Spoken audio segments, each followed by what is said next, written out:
Imagining all of these things, right? And imagining whether it's possible or not, for those of you who are familiar with our global vision that depicts or describes what it looks like when we imagine a world that works for everyone and lives that work for ourselves. And boy, haven't we seen all the ways it doesn't work in the last 2 years, in the last 6 years. We've seen in the last 20 years evidence in all the ways that it doesn't work. And yet there are so many people, so many of us who are dreaming and imagining for this new reality, and a reality that is based on our spiritual truths and spiritual principles, whatever faith tradition that we walk. So today we kick off our annual theme and what we're doing for the rest of the year.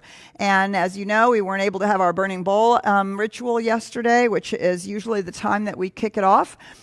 So this is when we get to do that for this year. And we are going to think about how we can do our ceremony and our ritual maybe later this month, because we had something really special planned. So 2022, our annual theme. So here we go. Our annual theme is Sacred Disruption, Reimagine Everything.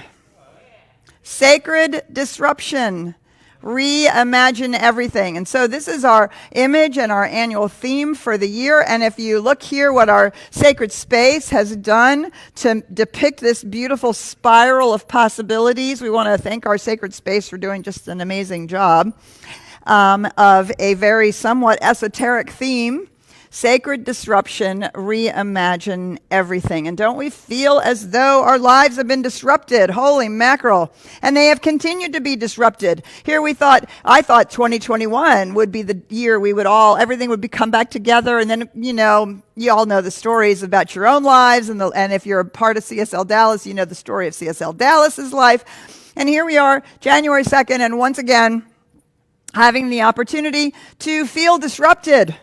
Right? Here we were moving, being all online, being all in person and online, and all of a sudden it's an opportunity for us to say, oh, no, wait a minute. We might need to take a little space right now. I will let you know, Reverend Karen sends her love. She's really, really sorry to not be here. She is one of our key staff people, our key ministers, my co-spiritual director and wife, who is, again, not able to be here. She's not well, hasn't been well. We have so many people that have... that are not well right now, and so for the better part of all of us, we feel disrupted again, don't we? And yet, we have the opportunity. We have the opportunity of doing something with this idea of disruption, this disruption that we've been experiencing. And as we talked about in our Sunday morning Science of Mind class, it's all about how we hold it, how we frame it, how we think about it, how we talk about it, and all of those, the way in which we take up our lives. And right now, the way in which we take up disruption. So, I'm going to start out by reading to you the part of the foreword of our book, The Science of Mind, which is about the teachings, The Science of Mind. This foreword is written by Jean Houston, who is an amazing woman who is a futurist. She's a culturist. She's a depth psychologist, and she's been doing this work of cultural evolution for the last 30 or 40 years. I've had the opportunity of hearing her speak many, many times in many, many different venues. She's really an extraordinary woman. And she has written the foreword to the definitive edition of The Science of Mind, if that's the one that you guys have at home. And if you've never read it, well, first of all, I'm going to read part of it to you, but I do suggest that you go back and read it. So this is a little bit long. And so if it's easier for you to listen to something that's a little bit long by closing your eyes, you can.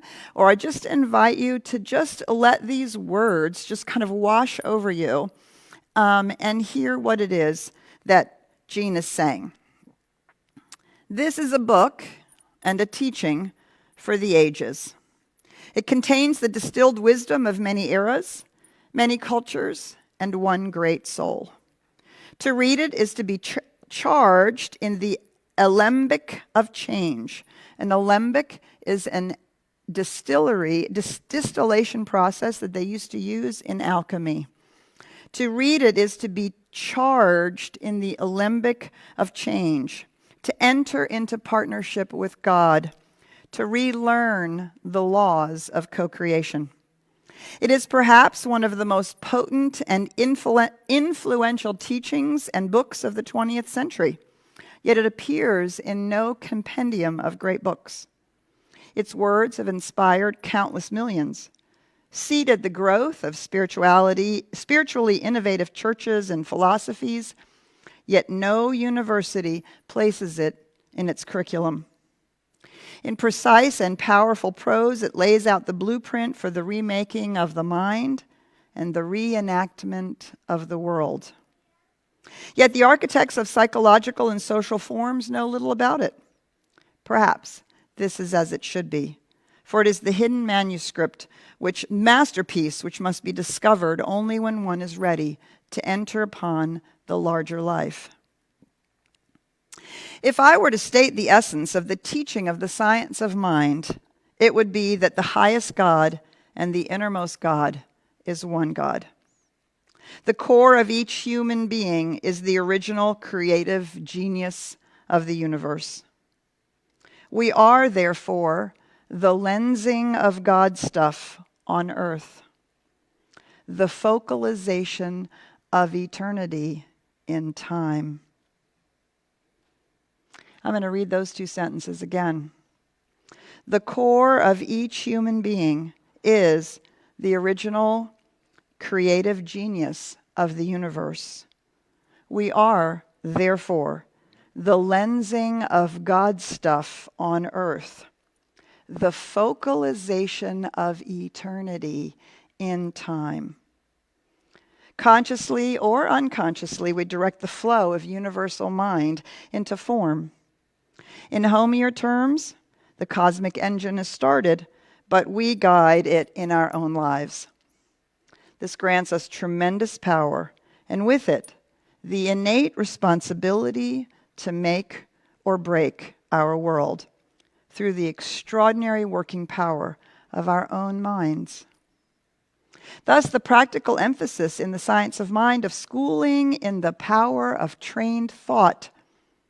So much of our ordinary thinking lapses into habitual patterns with little variation from one day to the next. Our lives mirror this and fall into serial monotony. I lost my place. I was so excited about what she wrote. Our lives mirror this and fall into serial monotony, interrupted by episodes of trouble, panic, and loss. We live then as limited, crippled versions of who and what we are, suffering the continuance of emotional plagues and toxic thoughts, and a world reflects this tragically. In contrast, the science of mind takes seriously the dictum of being recreated through the renewing of our minds, and not just our minds, but our bodies and souls as well. The power of second Genesis lies within us. But this means that we must agree to attune and orchestrate our thoughts and emotions toward higher purposes and creative ends. In this we have help, for Spirit assures that the lure of becoming is always calling, as is the incendiary vision of what we may be. We are limited only by concept and the refusal that comes from ignorance or laziness to remount the slope of thought. Yeah, right? This is what we're up to. This is what we're up to here at CSLDallas. This is what we're up to this year with our theme, Sacred Disruption, Reimagine Everything. We have the opportunity right now in the midst of all of this chaos to harness the creativity that's available to create change and true transformation in our own lives and in the life of the world around us and in which we live. We have that opportunity. Or we can be in resistance. We can be in resistance to the technology we've had to use. We can be in resistance to the constant changes, to the uncertainty. We can be in resistance to the fear about the future. We can be in resistance to all that's going on. Or we can recognize that there is an enormous amount of creativity possible to us and through us as we make this disruption sacred. And we use it as an opportunity to reimagine everything. This is what we've been up to, but we have a glorious year right now in which we can dive into this in a whole new way. So over the course of January and over the course of the year, we're going to explore this theme in 4 parts. The first part is making the disruptions that we have, making them sacred. How can we make them sacred? How can we experience them differently than from resistance? And then another way in which we can take this up is to actually cause sacred disruption. To cause sacred disruption in our own lives and in the life we find ourselves living and in the life around us. We're also, a part of this is the reimagining part, which is our creative faculty, to really harness this amazing thing that we have called our creative imagination, and ultimately to use it with the universal laws and powers to make everything new. To not only reimagine it, but to make it new. We're going to be using as supporting material for this whole month of January. We're going to use the first 4 chapters, the introductory chapters in the book, The Science of Mind. The thing itself, what it does, how to use it, the way it works, and how to use it. Those 4 introductory chapters. So we'll be using supporting material during the month of January. Each week we'll be pulling supportive material out of the next chapter. So feel free to read along. Also, to remind you that we always put out a study guide. Every month we put out a study guide. And so these 4 pieces are kind of outlined in our study guide with some great study questions. And you can always get our study guide online from our website. And of course, we always send it out at the beginning of the month. So if you're not on our email news, you should be on our email news so that you can get the monthly study guide. Okay, so let's talk briefly about these 4 ways in which we can take up our theme, sacred disruption, reimagine everything. So the first one is the idea of making disruption sacred. So what this means to me is that we take the stuff of life, which wasn't exactly how I was going to say it. We take the stuff of life and we place it on the altar of consciousness. And when we place it on the altar of consciousness, we invite it to teach us something, to grow us in some way.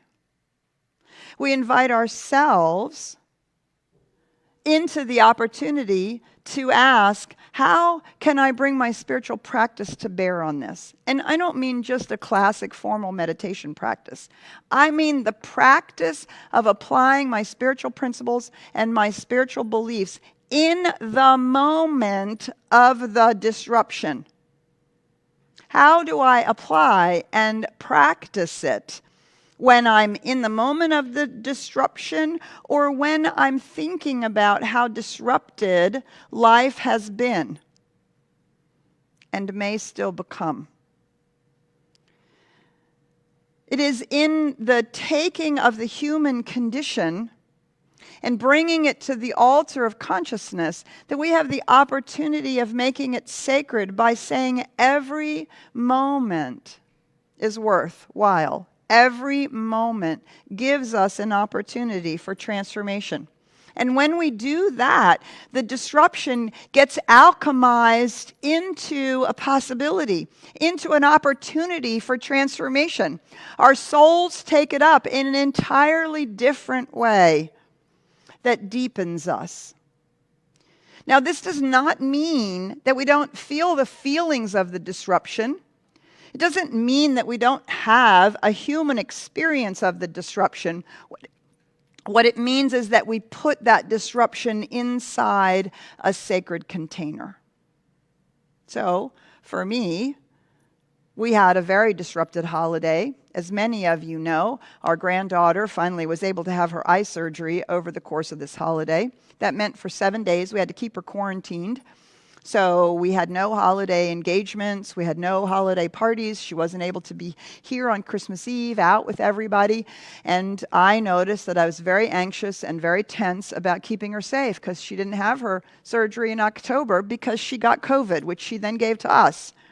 And so we needed to make sure that she was 100% healthy so that she could have this surgery that she so desperately needed. And then after the surgery, for any of you who are out on our Facebook pages, you saw she had restraints on her arms, so she couldn't rub her eyes for a couple days. We still have to put drops in her eyes 3 times a day, which means that we have her for another week during this time, which means no New Year's parties, no New Year's gatherings, nobody over while we're taking care of her as she is reemerging from this surgery. So a minuscule experience in a 2-week period of time of what the last couple of years have felt like for many of us, I'm sure. Confined at home, trying to figure out how to make life work in an entirely different way. And yet the entire 10 days so far have been completely alchemized into a totally different experience by the presence of love and the presence of joy. By taking that experience, having a moment of deep sadness for how different the holiday was this year, and deep gladness that we were able to provide that space, that our life is such that we were able to actually provide that kind of love and space. Do you see? So when we can take our disruption and see it in a different way, hold it in a different way, we actually make it a sacred experience and a sacred moment. So I love this quote from Afeni Shakur. You can't change anything without causing some degree of disruption. It's impossible. That is exactly what change is. Some people are uncomfortable with disruption that change causes, but the disruption is necessary if anything is going to change. Right? So the disruption was necessary for our granddaughter to have her surgery.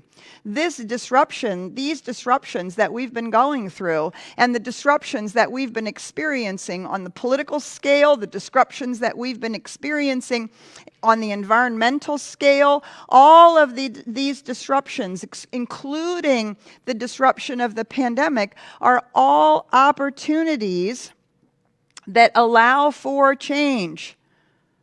And they're all a part of the response of consciousness evolving itself, bringing itself to a place where life needs to be disrupted. We do realize that we can't go on the way we've been, right? We are getting a clue about that. We simply cannot go on the way we've been. We can't keep treating people of color differently than white people. We can't keep trashing our environment. We can't keep holding women down. We can't keep doing all of these things. We can't have profit be our only motive. We have to imagine something different, something new. But it's not going to happen without disruption. And we are beginning to have disruption forced upon us. Right? Or the other opportunity is to create disruption, right? To create sacred disruption. When we say sacred disruption, reimagine everything, on the one hand, we're taking the disruption that we experience and finding a way to make it sacred, to make it a wake-up call, to make it an opportunity to practice, to make it an opportunity to bring our love forward or our joy forward or share of our abundance and gifts or whatever it is. But we also have the opportunity then to actually cause sacred disruption. There's so many ways that we can cause sacred disruption in our lives. And there's so many ways that we're going to talk about how we can do that. But it is the opportunity to decide that we are going to use our spirituality, our beliefs, to disrupt the habits of convenience, the habits of comfort, the habit of certainty, to disrupt these habits because we decide to live our life from a spiritually grounded point of view. Okay, so now hang on. My iPad has decided that there we go. It shut closed, so we have to open it up. So what is being called for from us is deliberate disruption. Deliberate disruption from our spiritual ground. Not out of reaction or out of anger, but out of a deep desire for transformation. Our own transformation and the transformation about how we are together as a human family and how we are living on this planet. One of the most important and profound disruptions that we need to do is the disruption right up here in our own sense of limitation, our own sense of inability to do anything about it, our own sense of helplessness and apathy, and our belief that we're only human. We want to fundamentally disrupt our understanding of the nature of reality and who we are. Disrupt our understanding of the sacred, as if it was something or someone out there who was going to fix it for us. Disrupt the idea that somehow it's not up to us to be the second Genesis, or as we talked about on Christmas Eve, to be the second coming. To begin to cause sacred disruption in our own lives and in the life around us. This means that we disrupt our own ideas of the sacred. We disrupt our own ideas of the sacred in a really profound way. Start reading some of the books on consciousness. Start reading some of the books on science and spirituality. Start seeing an entirely new way, which the science of mind has been teaching now for almost 100 years. To disrupt our comfortable routines and habits. Okay, for me, I'll give you a really stupid example. Okay, a really stupid example. I've been an environmentalist since the 70s. It's been hugely important to me. And yet I still behaved in many, many ways like a consumer in every possible way that you can imagine. Right? And every once in a while I would say, I have to live a little more simply. I have to have a little more simple life. But yeah, not so much. Because like everybody else, I wanted to have an abundant and prosperous life, and I wanted to show that off. Right? So I began to realize that no, some of these things I really had to actually do. So the very first thing I decided, which was a lot of the conversation around me, was this whole thing about plastic bags, right? Remember when all that started? All the conversation, conversation about plastic, which obviously has only gotten worse, and the conversation about plastic bags. Well, in Europe, where you travel in Europe, they don't give you bags when you go shopping. You bring your own bag. They've been doing this forever. And they've never started using plastic bags. And so when I travel to Europe, I always carry a bag. But here, And so I thought, okay, I'm going to start carrying bags in my car. Well, the very first year I did that, I probably took my bags into the grocery store, or maybe 4 times, maybe 5 times, right? Because I kept forgetting them. I'll get them next time. Get them next time, right? But rather than beating ourselves up for those kinds of things, right? I just kept saying, no, I am going to use my reusable bag. So I then put them on the seat next to me so I couldn't miss them. I started using them more and more often. And I got to the point where when I didn't have them, I felt bad. I felt bad when somebody had to give me a plastic bag. No, so now, and then I realized, well, wait, why only in the grocery store? Why am I not taking my bags anytime I go shopping? It took years to completely change that habit. But now I notice that it would no more occur to me not to have my own bag than 10 years ago it would have occurred to me to carry my own bag. Do you see? That took diligent disruption of a habit. I forced myself to walk out of the grocery store and go back and get the stupid bags that I'd forgotten again, right? And eventually got tired of having to go back to get them, and I began to remember to take them with me. That is a sacred disruption.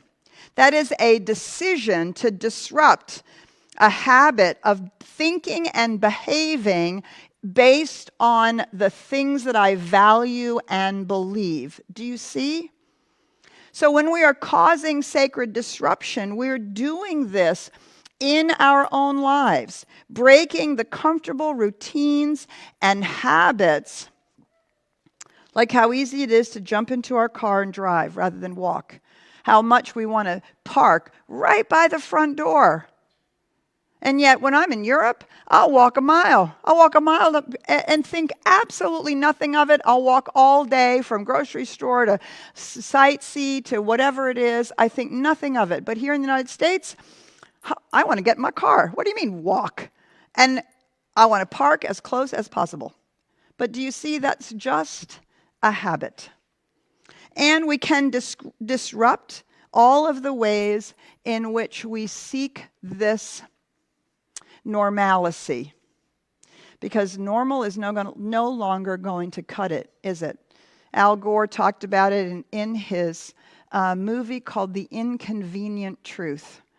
For us to transform our culture and our society and our ability to have a healthy planet, happy humans, and a really thriving, sustainable life, we're going to have to disrupt our lives in ways that may be inconvenient, but are sacred, grounded in our spiritual principles and our spiritual truths. Alicia Garza says this: every successful social movement in this country's history has used disruption as a strategy to fight for social change. Whether it was the Boston Tea Party to the sit-ins at lunch counters throughout the South, no change has been won without disruptive action. We do have to disrupt the action around us. There's no question about it. We have to find ways to do that. But we have to start with ourselves. We can't just point our finger at other people who need to be doing it differently. We have to decide to do the sacred act of disrupting things in our life that are not in alignment with the beliefs and the values that we have of this one deep truth. The highest God and the innermost God is one God. The highest life and the innermost life, the highest spirit and the innermost spirit, the highest sense of the universal and the innermost sense of the universal is one. And when we recognize our relationship with this out here as part of who we are and what we are, do you see, the disruption that we do becomes a sacred act out of our spiritual truth.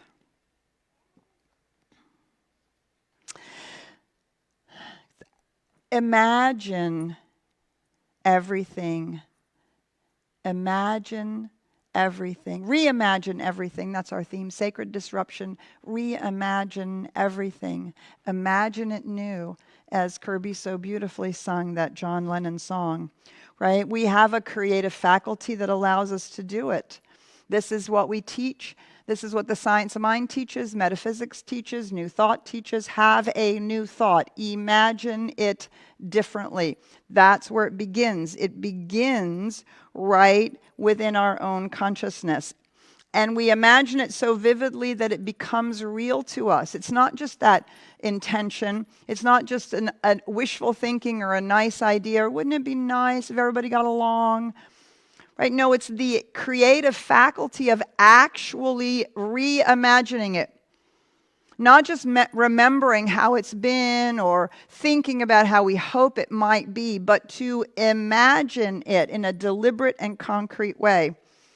To engage, imagine ourselves engaging and not withdrawing. Imagine ourselves seeking opportunities and possibilities, not just to maintain our lives, but to see it new, to experience it new, to hear, to feel the discomfort of the disruption as a motivation to imagine what's possible. Not a utopia, but an outpicturing of a life lived in alignment with our spiritual truths, with our spiritual principles. Ernest Holmes says this: "There's nothing that life could possibly withhold from its creation, since it has poured its imagination and thought and feeling into everything and spilled it over. The ocean of life is forever flowing, and our moving into alignment with this truth." And he goes on to say this: "We should grow into the understanding that spirit responds to us and becomes more conscious of its presence within us. It is the very breath of our breath, the imagination back of our word. It is the creative power in our thought and the law and energy that executes that thought." It's right where we are. It's right where we are. It's right who we are. We already have the faculty that we need. We already have it. I don't know about you. I tend to use my imagination. I reimagine actually catastrophes. I can imagine easily if the whole thing running off the rails. I can imagine how many ways my son can get hurt, my granddaughter can get hurt. I can imagine how many ways life cannot work out. I am really good at that. But it is exactly the same faculty that allows us to reimagine it actually working out. To actually imagine what would it be like if we lived from our spiritual principles, if we spoke and acted and were in the world that way. And that begins to open the door to allow us to do that. Reimagining everything means that we take our place as co-creators of life on earth. We step into the responsibility that we have for being individualized expressions of the universal. And we contribute to the evolution of consciousness consciously. We consciously engage in the evolution of consciousness of ourselves and of all of humanity. It occurred to me in talking about this and thinking about this that so often when we think about imagining something new or reimagining it, really all we're thinking about is improving it. No. Improving it is not a disruption. Right? Improvement is not a disruption. It's just more, a little better, on the same track. No, reimagining means it's a disruption, something new, to be reimagined. Remember that we said last year sometime we began really talking about the difference between change and transformation, right? Change, you can change back. You can go down the road, make a few changes, do some improvements, and then you can change back. You can stop going to the gym. You can stop saying your affirmations. You can stop meditating. You can stop, right? You can change back. Transformation is total. The butterfly's never going to go back into the chrysalis and become a caterpillar again. Transformation is irreversible, it's total, and it is a complete disruption. Something completely new and different. Ernest Holmes says this: in all the kingdoms that exist, in all the planes that exist, and deep within the self, hidden and yet felt, there is a high priest, a high priestess, ready to conduct us to the sacred and secret chamber of the self, where universal spirit and we are one. The search for union passes into the realization that we are not just with or in, but that we are of universal spirit. One with or in, in implies separation. The great realization is that we are of that which is. We are some part of it, that great, infinite, universal whole. We are one of it.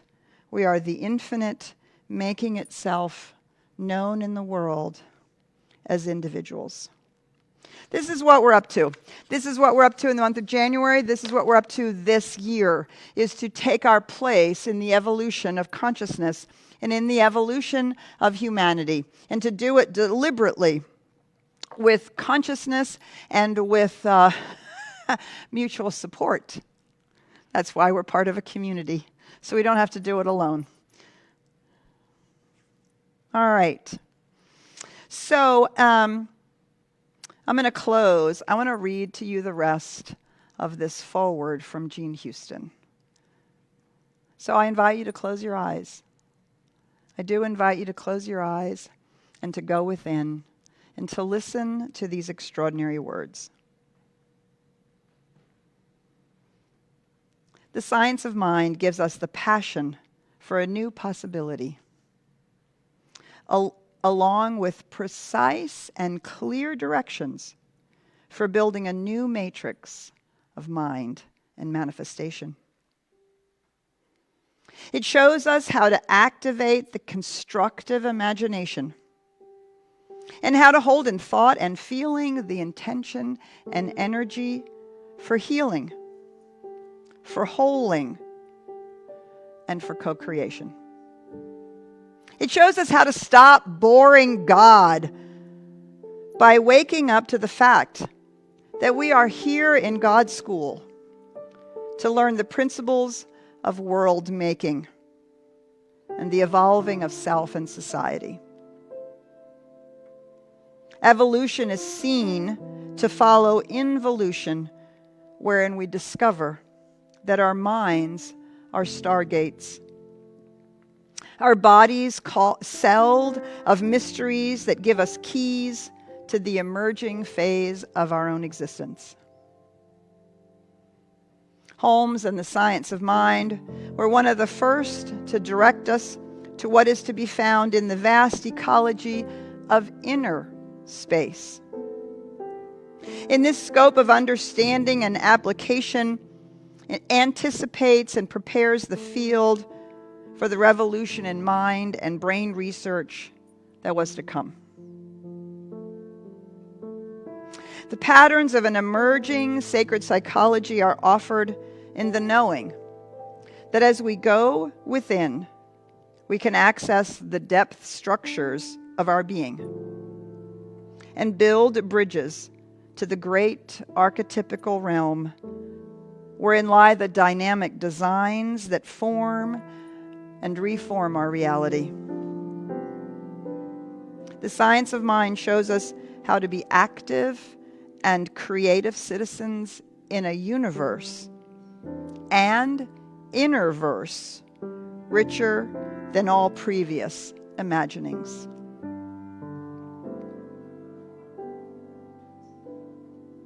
The science of mind is written in what some may believe to have been a simpler time. Yet this work speaks to a future, more complex time as well.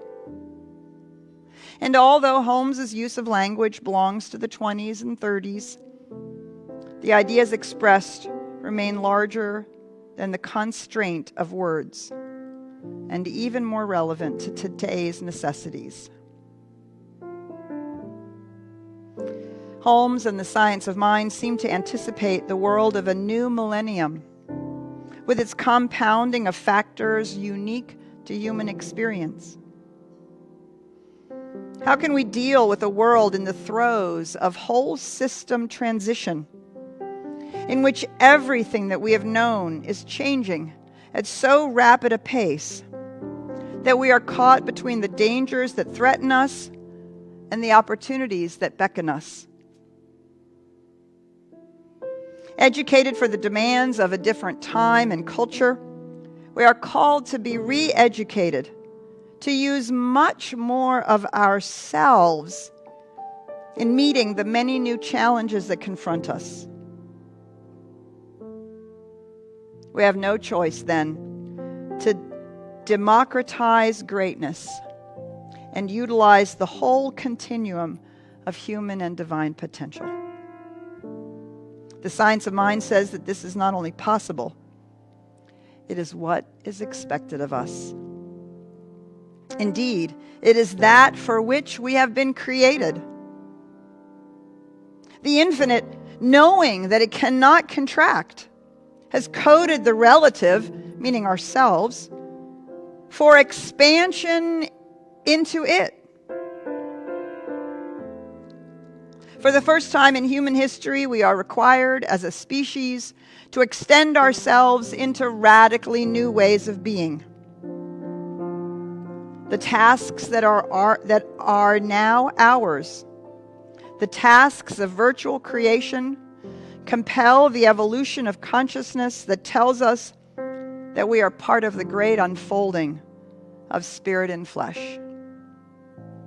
These are the times. We are the people.